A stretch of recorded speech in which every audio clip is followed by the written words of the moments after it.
Part 1. The River of Life. Chapter 1. Unexpected Gifts. I clawed my way back up to consciousness as if from a great depth. I became aware, as if from an enormous distance, of a sound of rumbling and roaring waters. I opened my eyes, and I struggled to regain my senses.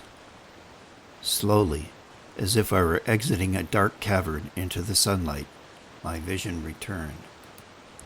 I was sitting on a rock above churning white waters.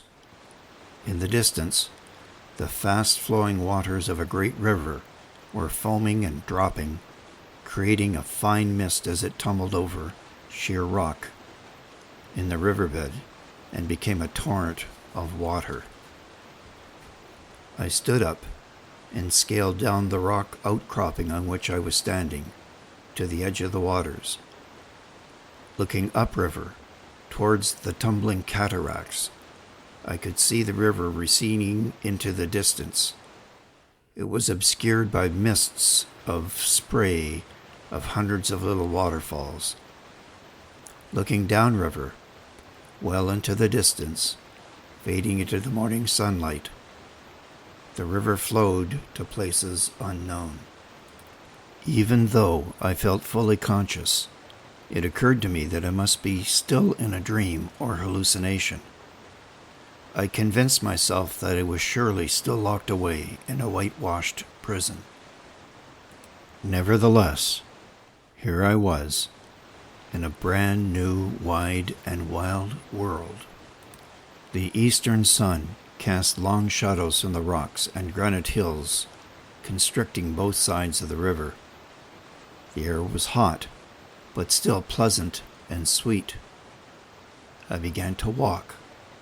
As I walked away from the cataracts, the sound of their roaring waters gradually diminished.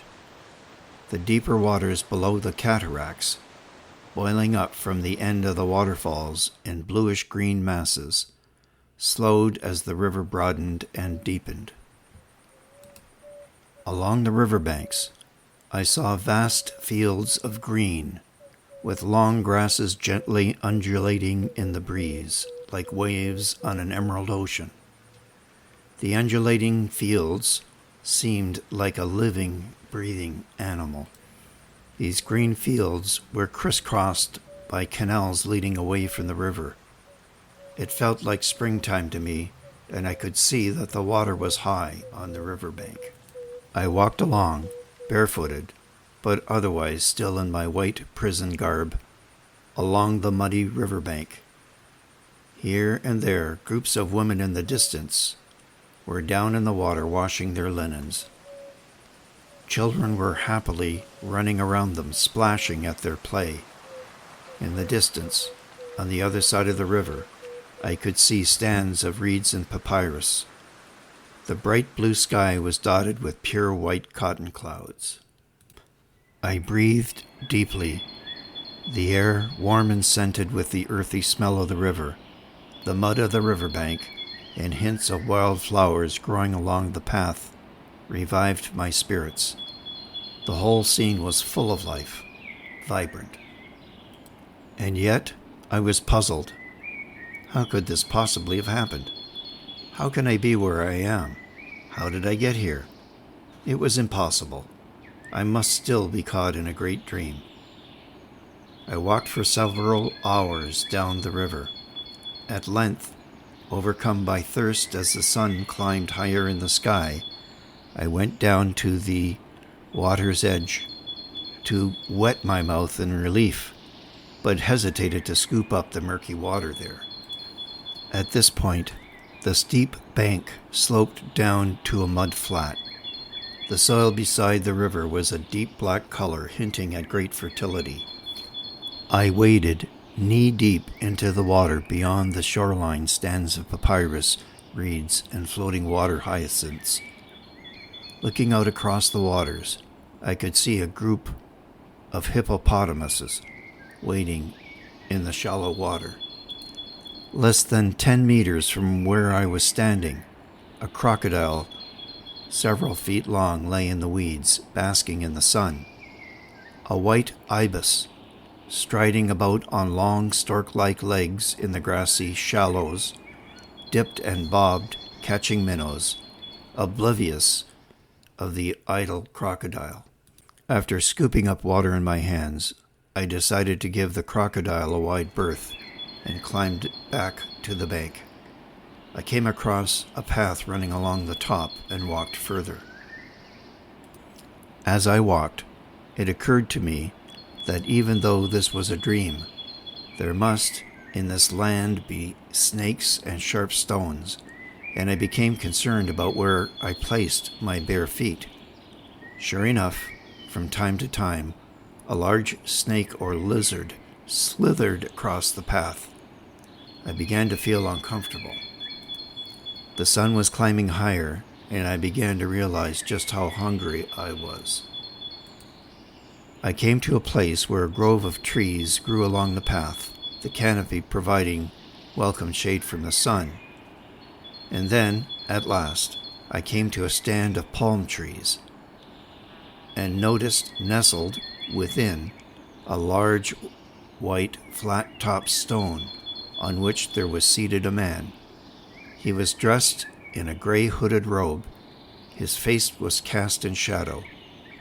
Not knowing what else to do, I approached him.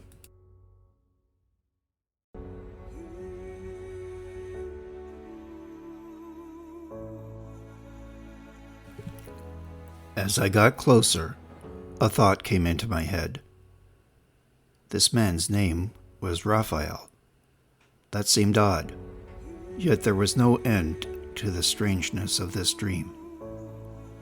I came closer to get a better view. He was a young man, of indeterminate age.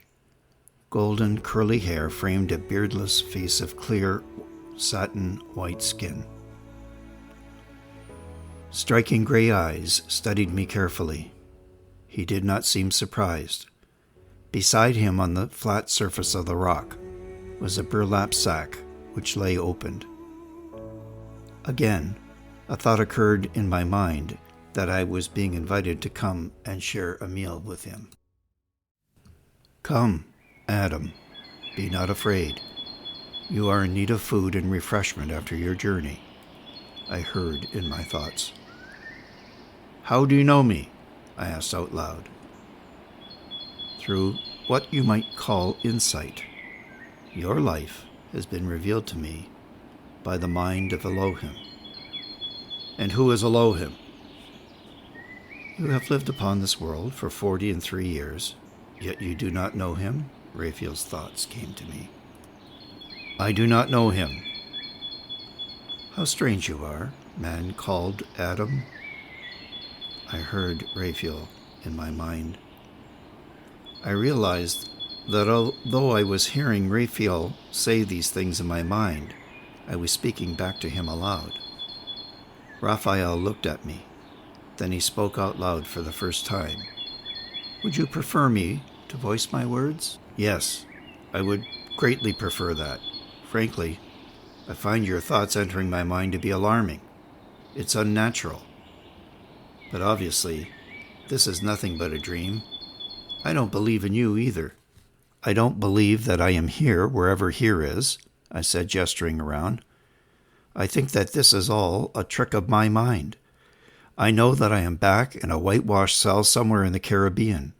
I am probably sleeping or hallucinating or dying, and soon this will all disappear along with you.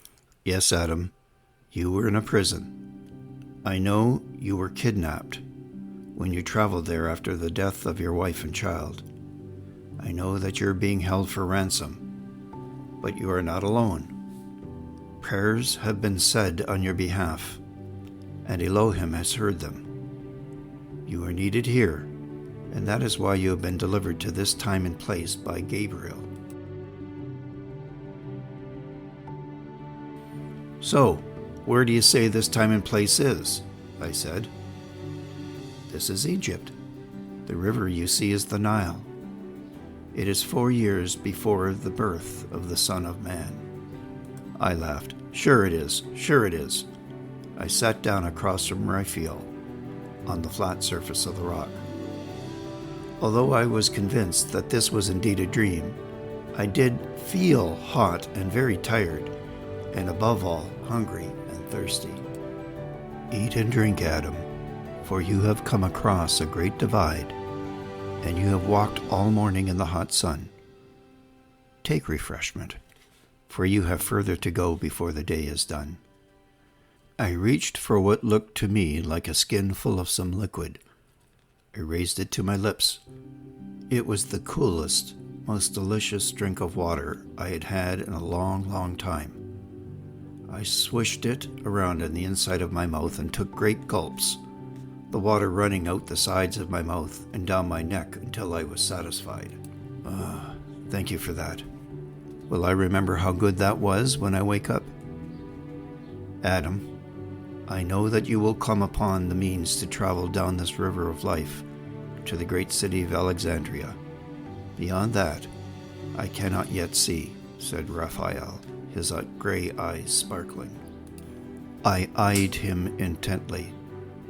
Well, if this is a dream, and I'm still lying on my cot, captive in that prison, at least I'm not alone.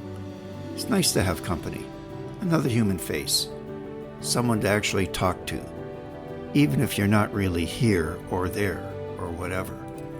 Raphael picked up a wooden platter on which he had arranged flat unleavened bread, olives, olive oil, cheese, honey, and a bowl of porridge-like meal with nuts and berries stirred in.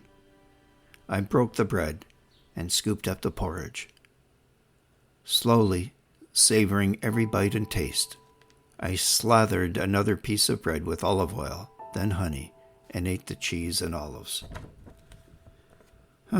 Pretty good for imaginary food. Aren't you going to have any? Then I followed up with, oh wait, I get it. You're an angel too, and angels don't need food.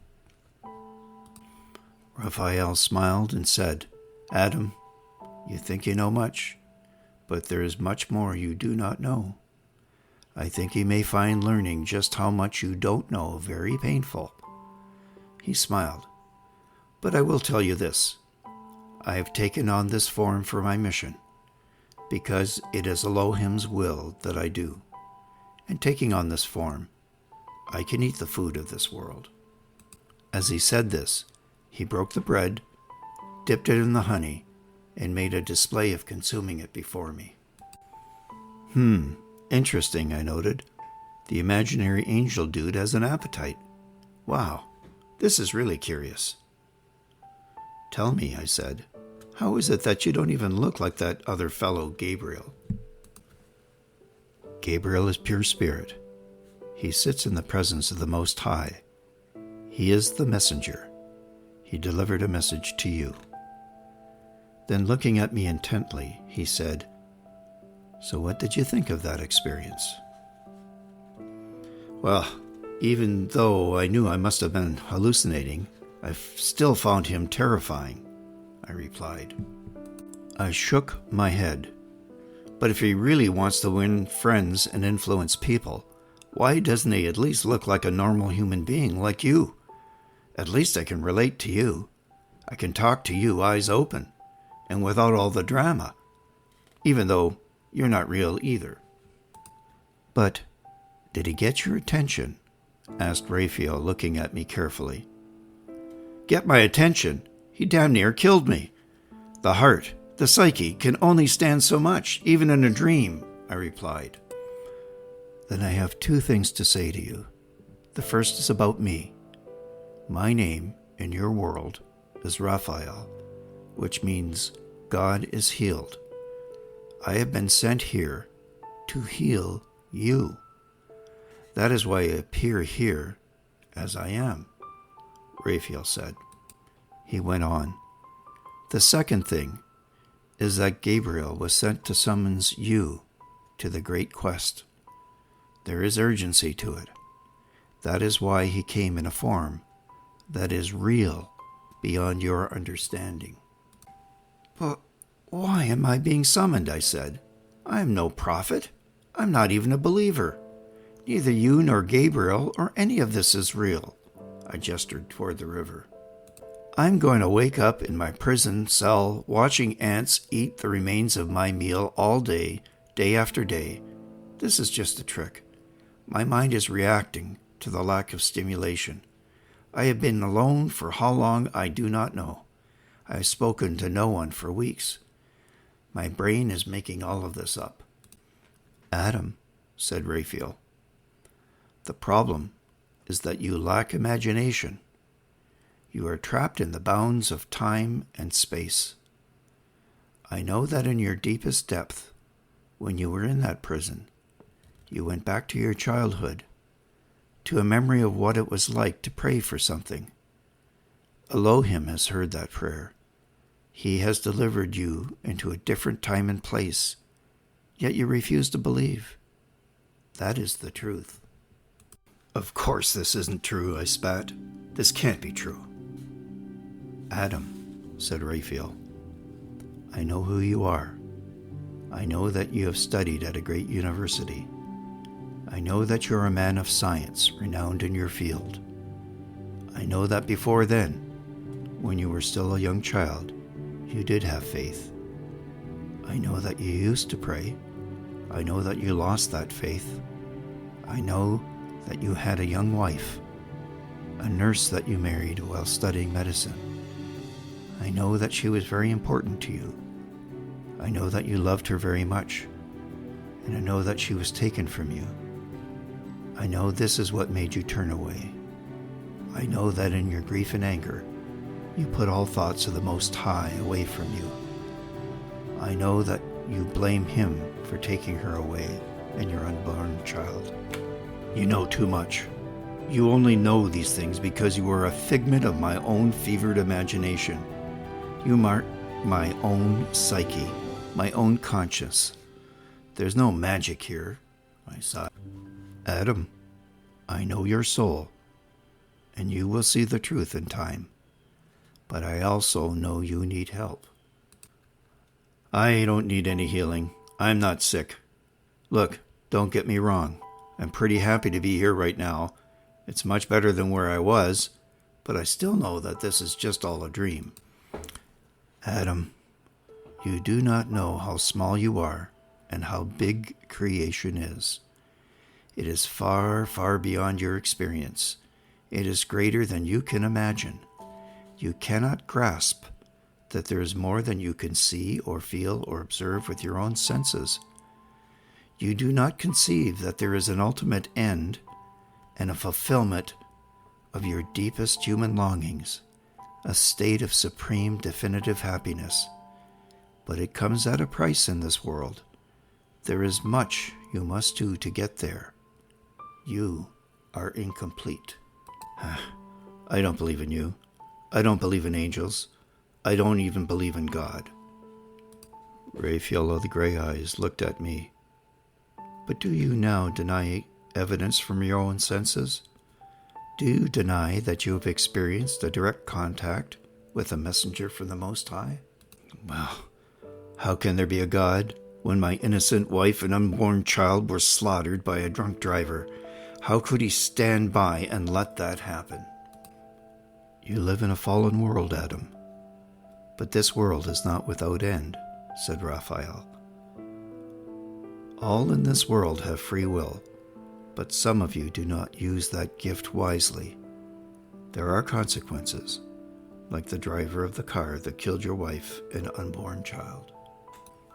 I lowered my eyes to the ground. So, if, as you say, I've been brought here to ancient Egypt on the banks of the Nile 2,000 years before my time, why? You have been brought here to be healed, to find your purpose, and to do the will of the Most High. I sighed deeply. Sorry, I just can't buy it. This makes no sense at all. There's no possible way through any of the known laws of physics or forces that govern the universe that I could have been brought to this place in time. No, I tell you right now, I'm lying unconscious in my prison cell, dreaming all of this up. Adam, it is up to you. You have the free will to decide whether to take up the task that will be given to you. If you decide not to, you may return, unharmed, to the place where all of this began, your prison cell. But I tell you, there is more for you to accomplish than merely being delivered from your imprisonment. I sat and thought for a long time. I looked up across the river and saw the verdant fields. I saw the women laughing and singing at their work in the river. In the distance, I saw the white triangular sails coming up the river. The midday sky was clear. The shade amidst the trees was delicious. The wind whispering in my ears tickled my fancy. Here I was in the wide open world. It was all quite pleasant. Even if this was a dream, it was a nice one, compared to where I came from. So I asked myself, why not just play along and see where this goes? What have I got to lose? All right, I said, I'll bite. Even if you are a dream, a hallucination, a figment of my imagination, what have I got to lose by playing along? Better than waking up where I was. Okay, you win. Raphael of the gray eyes gestured to another sack at his feet. You need to change into suitable clothes for this time and place. But first, you must do something for me. Raphael turned to the waters at the edge of the riverbank. He told me to strip down and climb down into the water. Reluctantly, I played along. The water was refreshing. I dunked my head under and came up with a snort. Dripping wet, I faced Raphael, waist deep in the water. Take 2 steps forward, he said. I did so, and my left foot felt the mud of the riverbank. My right foot felt a hole. Remembering the snakes and lizards I had encountered in my walk down the top of the bank, I recoiled. Adam, bend down, reach into the hole in the riverbank, and tell me what you find. Are you kidding me? I'm not going to put my hand in a hole in a riverbank in Africa, for God's sake, I said. Raphael leveled his gray eyes and said without a smile, What are you afraid of? If this is nothing but a dream, you have nothing to fear. If it turns out bad, all you have to do is will yourself awake. Reluctantly, seeing the logic of the situation, I bent over and felt for the hole in the riverbank, under the murky water. Slowly, and with great trepidation, I put my hand into the hole and felt around. I guessed that the hole was about 1 foot in diameter, and because of the muddy water, I couldn't see it from the surface. A few inches in, my fingers felt a slippery, slimy object. I yelled and recoiled, shuddering in disgust, and pulled my hand out of the water. What the hell was that? I shouted. Raphael smiled. Adam, this is only a dream. You don't have to fear what there is in a dream. Have faith. Embrace the unknown. See what you have found. Getting a grip on myself, I bent down and put my hand back into the hole. Now I felt the slimy object again, and I realized it was a kind of slippery wrapping, and that it enclosed something. I grabbed it and pulled it with some effort out of the tunnel, out of the water, and into the light. I tossed it onto the riverbank. It was a muddy, slimy, wet leather bag. It was heavy. I loosened the leather thong on the top of it and opened it up. I upended the contents onto the riverbank. Out came clinking about 24 gold coins, gleaming in the dappled sunlight coming through the palm leaves of the trees above. I was speechless.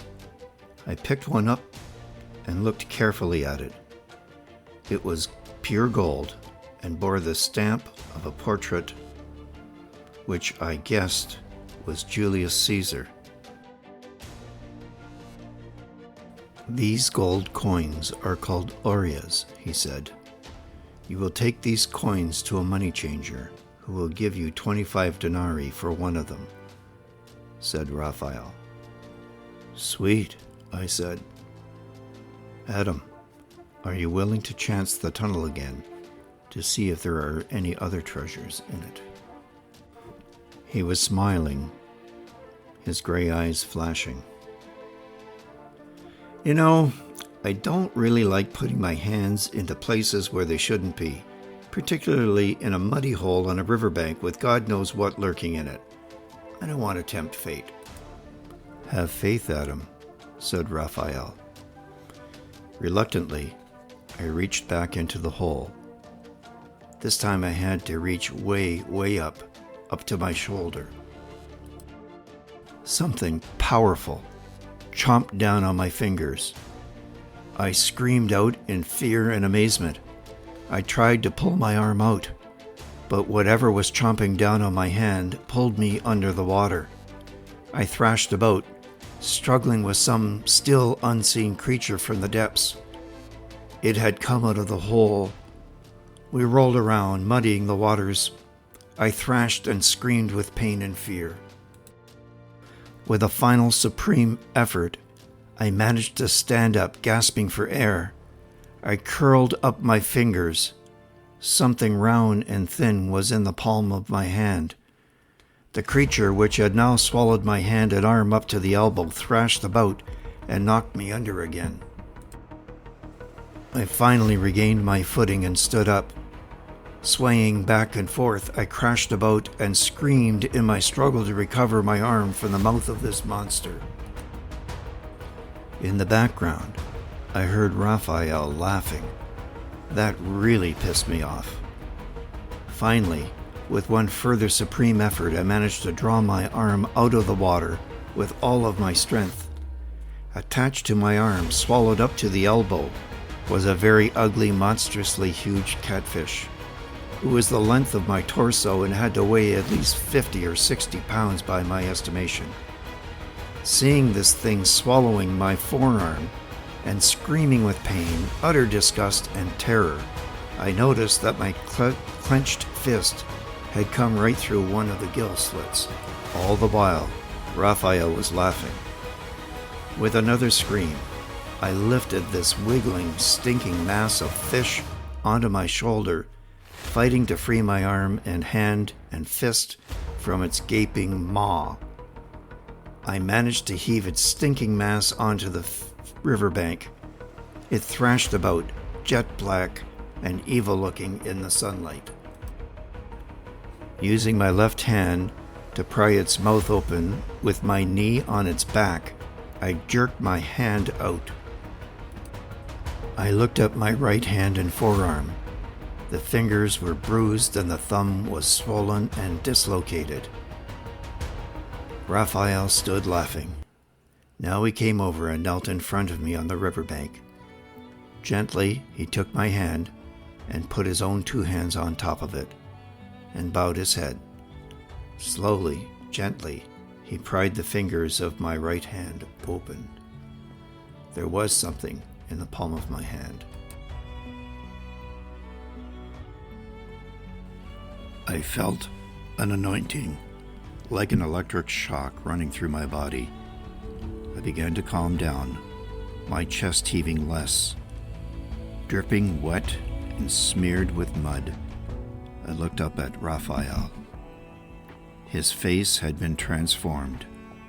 It glowed white like an incandescent lamp, to a point where it almost hurt my eyes to look upon him. Slowly, as I watched, the glow faded, and I was left staring into those gray eyes. I looked down again to my right hand clenched into a fist. I realized that it was no longer painful. I felt something burning in the palm of my hand. I opened my fingers slowly and looked down into it. There was a silver medal, twice the size of one of those gold coins from the bag. It had a symbol of the letter P, with the stem of the letter P crossed in its middle by another line. The center point of the P and the line was crossed by an X. The symbol was encircled, and the Greek letters of Alpha and Omega were inscribed upon it. I recognized this as an ancient Christian symbol of Chi Rho. The disc had a hole on top, as if it had once been attached to a chain. I was thunderstruck, at a loss for words. At length I stammered, "Where did this come from?" Quietly, Raphael said, "It was in the fish's mouth, waiting for you." "But how on earth did this come into the fish's mouth? Did you know it was there all along?" Raphael gave me a look of supreme compassion. He looked at me for a long time before he said, "There are some things I cannot tell you. Some things are in the mind of Elohim that are hidden from us. We must accept them and play the part we are given." At this point, I lost my mind. I sprang to my feet and began to rant and rave, throwing my arms about. "You fooled me. You tested me. I don't like it. You have taken advantage of me. This is all nonsense. I'm dreaming and I want to wake up now." With that, I turned away and started to walk. Raphael reached out after me and gently grasped my arm. I stopped. "Did you feel any pain from your struggle with the fish?" "Well, of course I did. What do you think?" Raphael smiled and calmly asked me, "Have you ever had a dream where you actually felt pain like that before?" That brought an abrupt end to my rant. I grew quiet. I thought about it. He did have a point. "Adam, it is a good thing that you surrendered to this task. It is a good thing that you trusted me and put yourself in danger, even if reluctantly. It was an act of faith, and now see the treasures that it yielded." I sat down again, trying to take this all in. My mind whirled. This can't be happening. This can't be true, I told myself. I must be dreaming. But it was all too real. Here I was, wet. I did wrestle with that beast in the water just now, and felt its awesome weight, and its mouth clamping on my fist. I did feel that metal in my hand, burning. I did feel the flash of pain, and then Raphael's healing touch, and the anointing, that strange electric shock going through my body as he healed my broken thumb. What did this all mean? Raphael pulled out some folded garments from his bag and laid them on top of the rock. "Put these on," he said. I stood up and unfolded the garment. It was a tunic made of light colored linen, skillfully woven and stitched at the hems. When I put it on, it hung loosely down to the mid-calf. It was embroidered with stylized fishes around the neck holes and the arms. This was a cool garment for a warm climate. "Adam," said Raphael, "there are more gifts." "The first," he said, is this medallion you found in the fish's mouth. It would have been lost for ages and ages if you had not accepted the challenge." As he spoke, he produced out of his pouch a long leather thong and threaded it through the hole at the top of the medallion. He knotted it and came to me and put it over my head and around my neck. The medallion hung to my chest. This is no mere base metal. It is a powerful gift. When you wear it, you will be able to discern the presence of evil. You will be able to see the enemy in the shadows. Use this wisely, only when necessary, but without fear of what you shall see." Reaching into his sack, Raphael pulled out a silk sash of many colors. He fastened it around my waist like a belt. "With this sash, you will have the gift of tongues, which you shall receive from the Spirit of holy wisdom. You will be able to understand and speak many languages, although I think you will find in this part of the world Greek is well understood." Now Raphael began to speak what I thought was Greek, and I did find that I understood him. "The third gift has already been bestowed upon you many years ago. It is the gift of your own education and knowledge. As a pathologist, you study the dead. You have a deep understanding of human anatomy and diseases. Your knowledge of the forensic sciences will arm you with the means of detecting and dealing with those who seek to harm the bodies of the living. You will know enough to apply your skills to the healing of the living as well as the dead in this world. With these skills, you will be able to travel, for your knowledge will be far beyond anyone in this time and place. But there is one thing I ask of you, and I ask it by way of a solemn promise. Will you give me this promise?" Overwhelmed, I heard myself say, "If you ask it, I will give it." "What I ask is that you keep secret the fact that you came from another time and place. I ask that you promise this, because the Most High wishes to preserve for humankind the gift of free choice. If you were to make it known that where you came from, and all of what you know, it would betray the will of the Almighty. I ask you to give me your solemn pledge that you will respect this promise."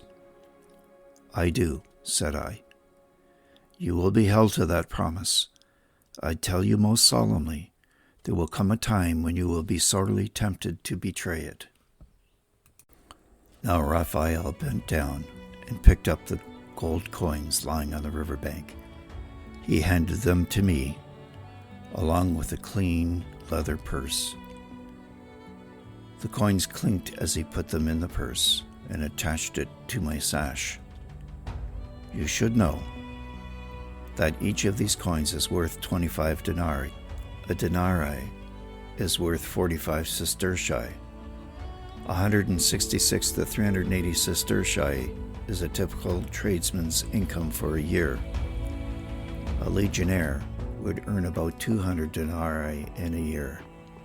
So the gold coins guarded by that fish was a small fortune. Guard it carefully, as in your age there are desperately poor about, and they will do desperate things for such a small fortune. Guard it carefully." Now Raphael produced a rope from his bag and picked up a stout pole from the ground at his feet. He wrapped the monstrous fish in the woolen bag and tied it with a rope to the pole. He lifted the pole and put it on my shoulder. I felt the weight of the monster as he thrashed briefly in the bag. "Now, Adam, you must walk to the next bend in the river, where you will find someone who is interested in the fish. You must make your bargain with whomever you find there, for the fish itself is another treasure. Goodbye, Adam." With that, Raphael began walking in the opposite direction down the path. Just a minute, I exclaimed. Where the heck are you going? I am returning to the presence of the Master. You must now find your own way. He turned round again, and then, with a staff in his hand, began walking as a pilgrim down the path. I called out after him, "What will I ever see you again? I have so many questions." Without turning around, Raphael continued to walk down the path out of the shade of the trees and into the bright sunlight until I could see him no more.